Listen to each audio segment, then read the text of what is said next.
Bueno, ya vemos gente. Perfecto. Buen día. Buenos días. Buenos días. Bruno Buen Díaz. día. Buen día. Profe, una pregunta. ¿Los videos eran 3 los de ayer? Sí. Ok, gracias. No sabía si falta uno más. No. Igualmente, en el último saludamos, creo que nos despedimos, ya que véalos y va a darse cuenta que estaban todos. Muy bien. Ahí vamos. Espérenme que tengo que guardar uno de ayer, que di a la noche, antes que se me pierda. Un segundo. Ahí está. Zoom. Fisiopatología. Listo. Bueno, vamos a conversar. Nosotros habíamos estado hablando de cómo se absorbían los alimentos, los grandes los macronutrientes. Creo que eso habíamos contado y creo que habíamos contado cómo llegaban todos hasta el torrente sanguíneo o hasta la vía linfática. Lo que vamos a hablar ahora es qué es lo que pasa con los alimentos o qué es lo que pasa con, ya no son alimentos, porque ya son nutrientes, digamos, son macromoléculas directamente, y vamos a ver qué es lo que pasa con esas macromoléculas a partir de su ingreso a la sangre o cómo es que el organismo maneja esas macromoléculas a partir de que ingresaron a la sangre.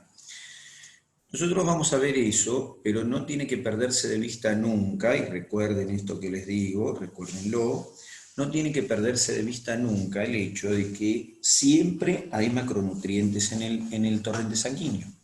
O sea que nosotros vamos a hablar de qué es lo que pasa con un aminoácido, por ejemplo, qué pasa con los aminoácidos, qué pasa con los glúcidos, pero recordar que siempre hay en el organismo, no es que los que vienen en la sangre, cuando hablemos viene la sangre, va al hígado, son solamente los que comemos en el momento que los comemos, sino que en el organismo siempre hay.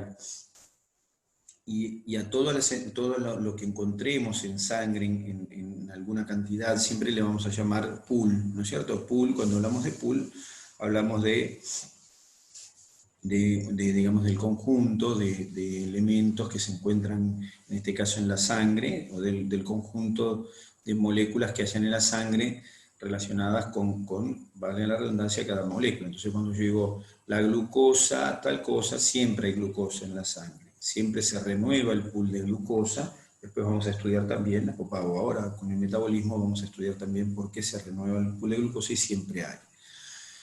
Y la otra cosa que hay que aclarar es que la sangre pasa por el hígado permanentemente, comamos o no comamos. Entonces, en el momento en que pasan los nutrientes provenientes de la dieta, pasan en una cantidad determinada, pero después la sangre se cicla permanentemente y a través ya sea de las mismas venas que conforman la porta, que por supuesto siempre van a tener, siempre van a tener macromoléculas, y a través de la arteria hepática van a traerle al hígado, van a traerle al hígado permanentemente una recirculación de material, siempre, permanentemente hay una recirculación de material. O sea que hay una circulación de material que proviene del exterior y luego hay una recirculación permanente que proviene del mismo organismo. Bueno, recordando esto, entonces lo recuerdo esto para que quede claro, porque a veces ese concepto pareciera que por ahí no se capta bien y parece que el hígado trabaja solamente cuando estamos comiendo o solamente pasan estas cosas que vamos a ver cuando comemos, y eso no es exactamente de esa manera. Entonces vamos nosotros a ver un segundito, vamos a buscar acá y vamos a compartir y vamos a hablar un poco del metabolismo. Cuando hablamos de qué es lo que pasa con los nutrientes, hablamos de metabolismo. Y si tuviéramos que definir metabolismo, alguna vez lo definimos, me gustaría si alguno puede recordarme qué es el metabolismo, o qué supone que es el metabolismo. ¿Qué es el metabolismo? Degradación de nutrientes. Degradación de nutrientes. Me queda medio. No solo Conjunto nutrientes. de Conjunto de reacciones que suceden en el organismo. Es el conjunto de todas las reacciones que se producen en el organismo en todo momento. Eso es el metabolismo. Es decir, el conjunto de reacciones que se van produciendo constantemente. Nosotros somos una sucesión de reacciones químicas, esa es la vida de la célula, y esa es nuestra vida también. Desde el punto de vista fisiológico, ¿no es cierto? Por supuesto, o desde el punto de vista biológico estricto, después cada uno tendrá sus razones de vida y compañía. Pero el metabolismo hace referencia a todas las reacciones que se producen en el cuerpo. Si tuviera que clasificar las reacciones del metabolismo, ¿cómo las clasificaría? ¿Endergónicas y exergónicas? Bueno, entonces las endergónicas también, podríamos llamarles endergónicas, exergónicas, está bien. O podría llamarles también a ¿qué sería endergónica? ¿Qué forma? Claro, de síntesis. Pero significa endergónico, ¿qué significa? Significa que utiliza energía. Y ¿Es el exergónico es que anabolismo y el libera. catabolismo? O catabolismo y anabolismo, exactamente. Entonces las reacciones pueden ser anabólicas, ¿sí? Que son aquellas reacciones que son de síntesis. Espero que vamos a buscar acá y vamos a compartir para ver qué pasa. Metabolismo. Acá está. Bueno. Metabolismo.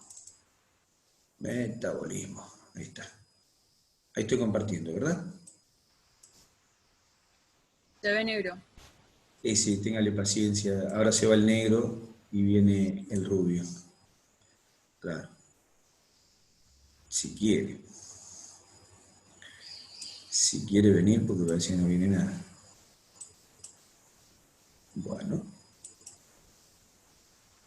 Bueno, mientras esto se va poniendo, vamos viendo, yo voy conversando y voy jugando con esto un poquito. Entonces, reacciones anabólicas son las de síntesis, es decir, son aquellas en las cuales se utiliza energía para enlazar, por eso se utiliza energía, porque se pierde energía, porque se usa energía, porque para realizar enlaces se requiere justamente de energía. Generalmente tienen pérdida de agua, es decir, las moléculas cuando se enlazan, en gran parte, tienen pérdida de agua. Es decir, al producirse una unión, los hidrógenos y los oxígenos que estaban en los carbonos que forman las nuevas cadenas, que de eso se trata, formar nuevas cadenas en términos generales, esa formación de nuevas cadenas liberan los hidrógenos y oxígenos de los carbonos terminales que se van a unir, es decir, los carbonos de los extremos de cadenas que se van a unir, o de los carbonos que se van a unir entre sí, entonces van a tener que perder átomos porque estaban unidos a átomos, y entonces átomos de hidrógeno, de oxígeno se pierden y conforman agua. Entonces, a ver qué pasa, por qué no quiere decir por qué no querés. A ver, espera. Bueno, entonces, ahí está. Ahora sí estamos compartiendo, ¿verdad? Sí, sí, se ve. Y dice ahí metabolismo, ¿correcto? Sí, muy bien, perfecto. Ahí está. Entonces decía, las reacciones de síntesis que liberan agua consumen energía, y lo tienen escrito, ahí está, perfecto. Consumen energía, ahí está. Consumen energía. ¿De dónde proviene la energía que consumen? Proviene del ATP, es decir, la energía proviene de una fuente que es la moneda energética, que es el ATP, es decir, el ATP se comporta como una moneda energética, es decir, tiene un enlace, la adenosina trifosfato, tiene un enlace que es lábil, que es débil, pero que cuando se rompe libera energía que es aprovechable por moléculas que están al lado. La energía no es más que movimiento, eso es la energía. Entonces, cuando un enlace se rompe, ese movimiento que se genera es esa energía que sirve para que otros dos compuestos se unan, porque los compuestos también están hechos de átomos y también están hechos entonces esos átomos de electrones, y entonces los electrones tienen la capacidad de saltar, producirse saltos, y entonces se pueden producir esas uniones. Entonces, los compuestos estos, justamente, como dice acá, ganan energía. ¿Qué quiere decir? Ganan energía porque son los que van a hacer ahora el almacenaje de energía, que era el ATP. Por ejemplo, las plantas, es bien claro que nosotros ya habíamos hablado el otro día, las plantas, ¿qué hacen con el carbono? ¿Qué fabrican con el carbono las plantas? Energía. No fabrican energía porque la energía la obtienen de otro lado las plantas. La obtienen de un señor amarillo que sonríe en el cielo. El sol. Bueno, y entonces las plantas no tienen la energía de las moléculas que rompen. Sí, también hacen glucólisis, está bien, pero en términos generales la energía la obtienen de otro lado. Pero ¿qué hacen con el carbono? Eso en el primario ya sabían ustedes que no tienen que dormir con las plantas, con todo cerrado, con muchas plantas en una habitación, porque Liberan dióxido de carbono. liberan dióxido de noche. Y de día las plantas son buenas porque, Liberan oxígeno. bien, liberan oxígeno y, Dióxido. no, y consumen dióxido. ¿Está bien? De día la planta consume el dióxido de carbono. ¿Y qué hace con el dióxido de carbono? A ver, fíjense a ver si es sugerente de algo, si yo hago así, a ver qué puede hacer una molécula, qué puede hacer un carbono. A ver, yo pongo así.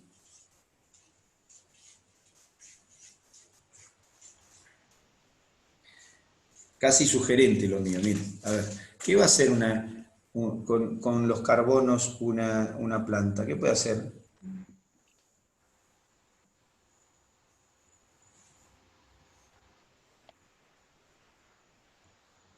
Cadenas, cadenas de carbono.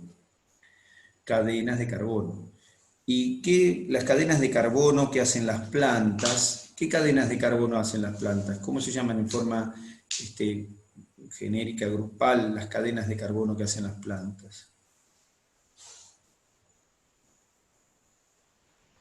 ¿Cómo le llamarían a esas cadenas? Así, si uno tuviera que hablar genéricamente, podría llamarle de 4 maneras diferentes. Le llamaría yo le llamaría glúcidos, lípidos, proteína y ácido nucleico. Es decir, las plantas sintetizan a partir del carbono, sintetizan macromoléculas. ¿Entiende lo que digo o no? ¿O están durmiendo? Buen día. Sí. Buen día. Las plantas sintetizan a partir del carbono, sintetizan las macromoléculas. ¿Y qué se hace con las macromoléculas? Nuestro mundo, ¿qué hacemos con las macromoléculas que fabrican las plantas? Las plantas utilizan energía del sol y fabrican entonces macromoléculas. ¿Y qué hacemos con las macromoléculas? Las comemos. Las comemos los animales, comemos las macromoléculas. Entonces, comemos macromoléculas. Y esas macromoléculas, cuando las comemos, ¿qué hacemos con las macromoléculas al comerlas? Las degradamos. Las degradamos. Y luego, ¿qué tenemos que hacer con esas macromoléculas? Las absorbemos y ¿qué hacemos? Las metabolizamos. Las metabolizamos. Es decir, volvemos a cortar las cadenas de carbono. ¿Para qué? Para obtener de ellas energía. Pero en ese juego, que es degradar, también tenemos que mantener nuestra propia estructura. Nuestra estructura que nos permite degradar esas moléculas para obtener la energía. Para eso, entonces, nuestro cuerpo, ¿qué hace? Sintetiza también moléculas. Pero, en lugar de utilizar la energía proveniente del Sol,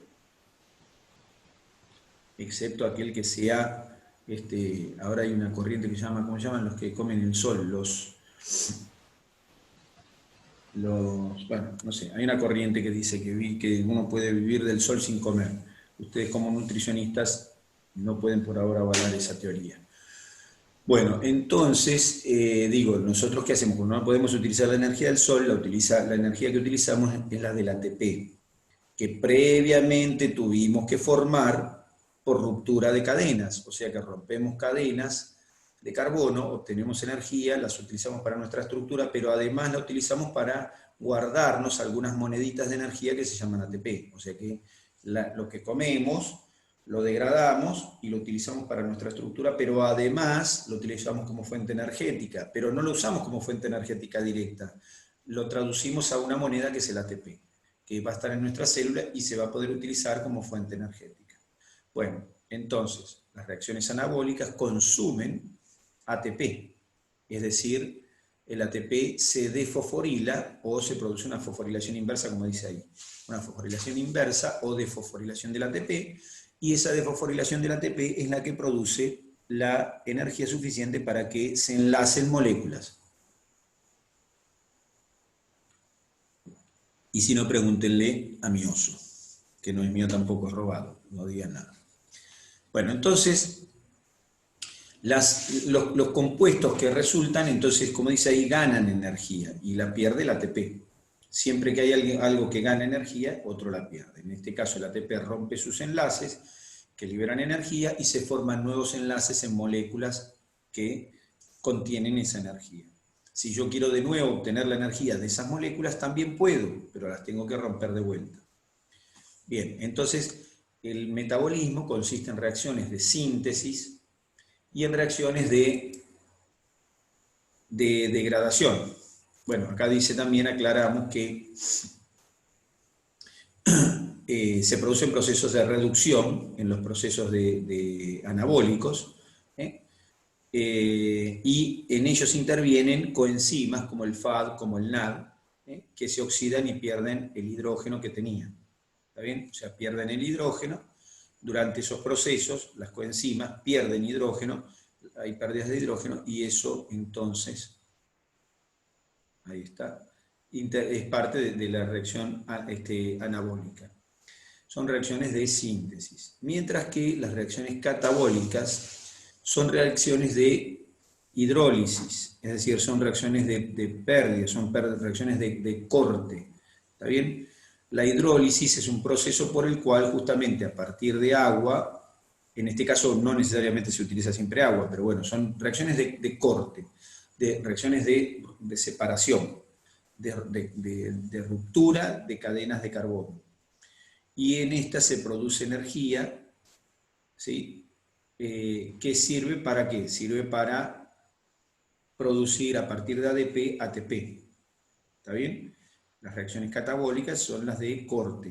En estas se pierde energía y la gana generalmente en última instancia el ATP. A veces no en forma directa, por ejemplo, no la gana, porque para formar ATP, ¿cómo se forma el ATP? Esto ya lo vieron en química. ¿Cómo se forma el ATP? ¿Dónde se forma el ATP? ¿Dónde se forma el ATP? Pregunta para todos. ¿En la mitocondria? En la mitocondria, muy bien. ¿Y a partir de qué se forma el ATP?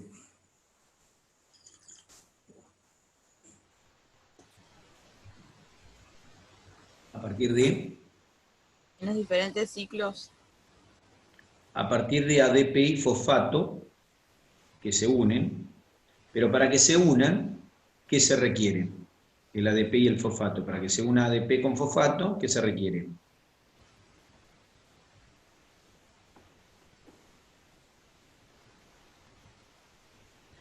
Para que el ADP se una con el fosfato se requiere energía. Y la energía, para que se pegue el ADP con el fosfato, es decir, el ADP es una molécula, ¿de qué origen es la molécula ADP? ¿Qué tipo de molécula es? Es un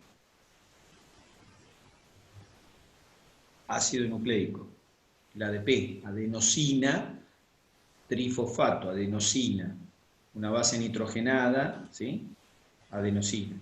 adenosina trifosfato. Adenosina difosfato, que es una molécula de origen de composición ácido nucleico, es un ácido nucleico, es un nucleósido.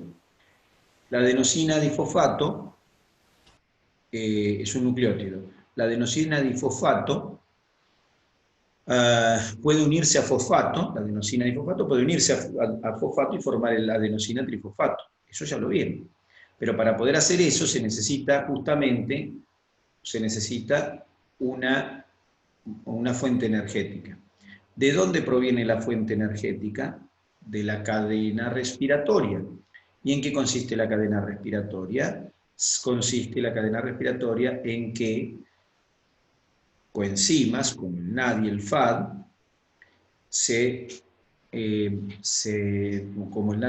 se reducen y generan, con esa reducción, generan un salto electrónico, porque la reducción consiste en eso, o sea, en realidad hay primero una ganancia de electrones y luego una cesión de electrones. Los electrones se ceden a la cadena respiratoria, y esos electrones que se ceden a la cadena respiratoria van como saltando, se lo compara con un salto, producen saltos en una estructura que está hecha de unas proteínas que se llaman citocromos, y entonces esos citocromos van produciendo saltos electrónicos, y eso es energía, cualquier salto electrónico es energía. Esos saltos electrónicos son los que, o esa liberación energética, es la que se utiliza para que el ADP forme un puente con el ATP. Entonces, ¿qué pasa? El fosfato, uno de los oxígenos del fosfato, ¿sí?, se une a otro de los oxígenos de otro fosfato, y entonces la adenosina difosfato se transforma en adenosina trifosfato. Es decir, los fosfatos de la adenosina difosfato se unen con el fosfato libre, porque hay energía proveniente de la cadena respiratoria. No importa el proceso exacto, pero sí que tenemos que saber que proviene de la cadena respiratoria, la energía. Entonces la energía que produce la cadena respiratoria es la que se utiliza para fosforilar el ATP, fosforilar el ADP, formar ATP. Ese proceso se llama fosforilación oxidativa, justamente. Fosforilación oxidativa. Entonces, cadena respiratoria que genera la energía, que es utilizada por el ADP para enlazarse con el ATP, y los electrones finales los capta ¿quién? Los capta el oxígeno. ¿Y qué se forma? Agua. Agua. Es decir, que la cadena respiratoria da como resultado la producción de ATP, da como resultado la producción de energía para fabricar ATP, pero además genera electrones que capta el oxígeno y forma agua. A raíz de eso, con esa cadena respiratoria obtengo el ATP. Entonces el ATP, ¿está bien?, que puedo utilizar ¿para qué? Para lo que quiera, como moneda energética. Entonces, cuando yo corto cadenas de carbono en una glucosa, por ejemplo, corto las cadenas de carbono, obtengo el FAD y el NAD reducido. Ese FAD y NAD reducido pasan a la cadena respiratoria, y la cadena respiratoria libera la energía para que se produzca ATP. Entonces, ahí tenemos reacciones catabólicas, producen energía. Una reacción catabólica típica podría ser la glucólisis. ¿Está bien? Otra reacción catabólica típica podría ser la beta-oxidación. Procesos por los cuales degradamos, degradar es cortar las cadenas de carbono que forman los glúcidos o los lípidos, y los transformo en energía. ¿Para qué? Para que pueda formar ATP. El resultado final de los procesos catabólicos estos, ¿cuál es? La producción de dióxido de carbono, la producción de agua y la producción de energía en forma de ATP. La producción de energía que se utiliza para formar ATP, porque la energía puede liberarse sin formar ATP. Eso lo veremos, ya lo habíamos contado una vez, pero ahora lo dejamos por un lado. Bueno, entonces, reacciones anabólicas, reacciones catabólicas, ¿está bien? Después tenemos unas reacciones que se llaman de intercambio, que no están anotadas acá, en las cuales no se gana ni se pierde energía. Es decir, un compuesto se modifica a la vez que otro se modifica, y entonces un compuesto pasa a ser otro compuesto y viceversa, y no hay ganancia ni pérdida de energía. Esas se llaman entonces reacciones de intercambio, y esas reacciones, bueno, también forman parte del metabolismo. Cuando uno dice el metabolismo, toda la gente habla de la palabra metabolismo. ¿A qué asocia la gente la palabra metabolismo? Cuando digo metabolismo, la gente ¿qué piensa cuando se dice metabolismo? ¿Ustedes qué piensan? Metabolismo sí es el conjunto de reacciones químicas que hay en el organismo. Perfecto. Pero si uno lo tiene que pensar en forma global, desde afuera, ¿qué diría que es el metabolismo? ¿O con qué tendrá que ver el metabolismo?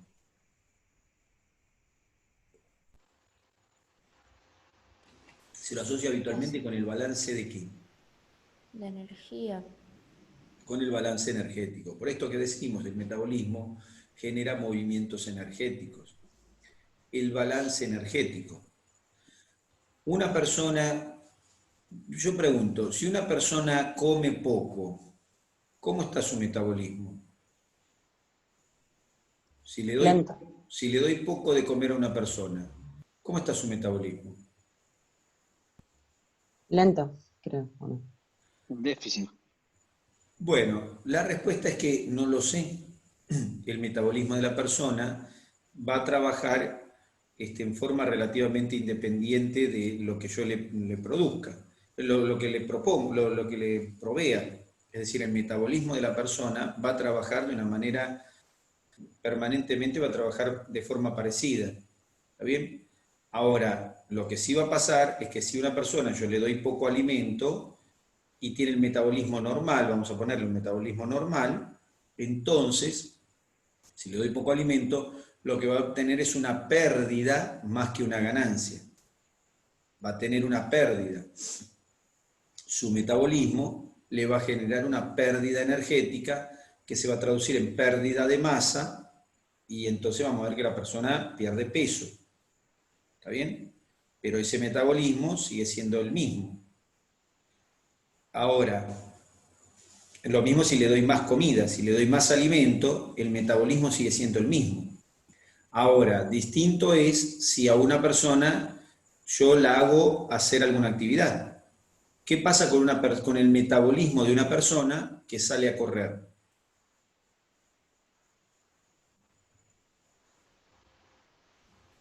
Es alto, es más rápido. El metabolismo acelera las reacciones, en muchos sentidos se aceleran reacciones.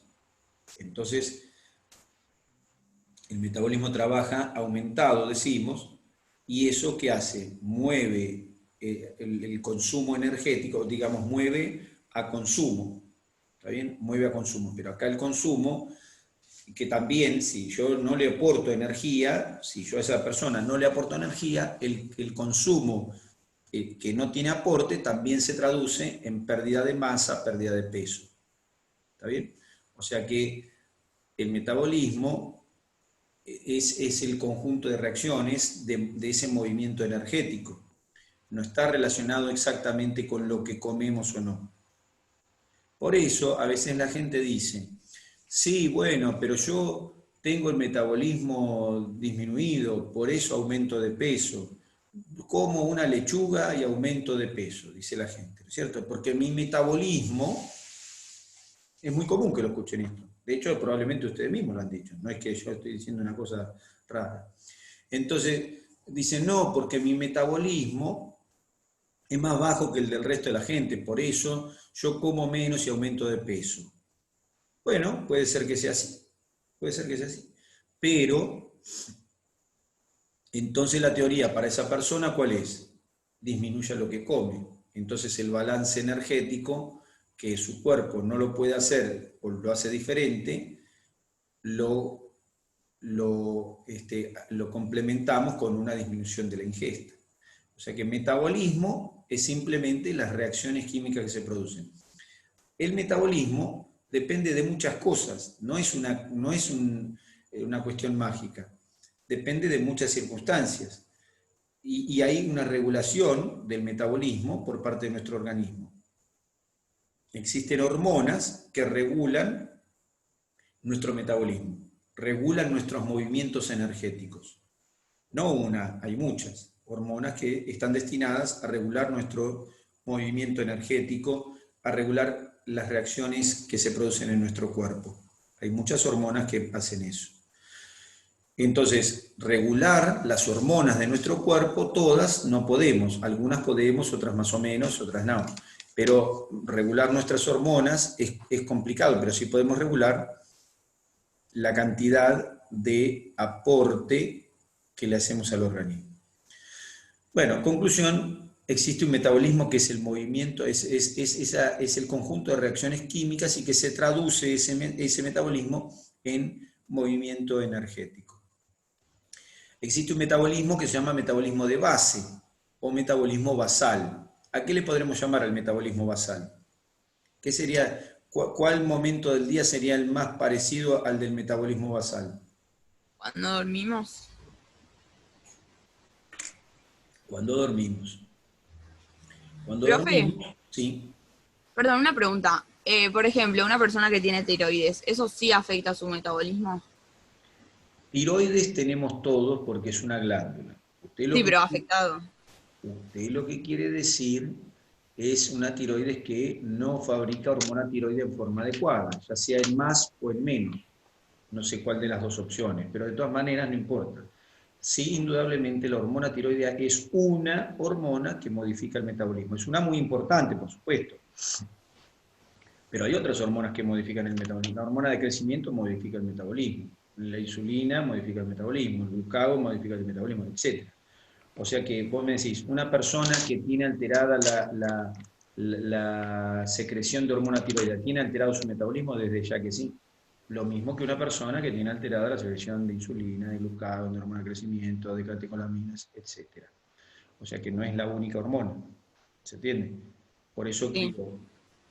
digo que por ahí a veces hay simplificaciones respecto de esto. Entonces una persona dice, y yo lo que pasa es que soy hipotiroideo. Mirá, vos soy hipotiroideo, vas a tener que tomar hormona tiroidea, fenómeno. Ya igual, tomando la hormona tiroidea ya dejás de ser hipotiroideo. Pero ponele que seas hipotiroideo y que tomás la hormona tiroidea y ahí vas. Bueno, pero igualmente, si tu metabolismo está un poquito más bajo, comes un poquito menos y mantenés el balance energético. Bueno, conclusión que entonces tengo metabolismo como conjunto de reacciones químicas. Nosotros vamos a hablar de algunas cosas de ese metabolismo, de cómo se van, en qué consiste el metabolismo de las macromoléculas. Es decir, cuáles son las reacciones químicas básicas a las que están dirigidas nuestras macromoléculas.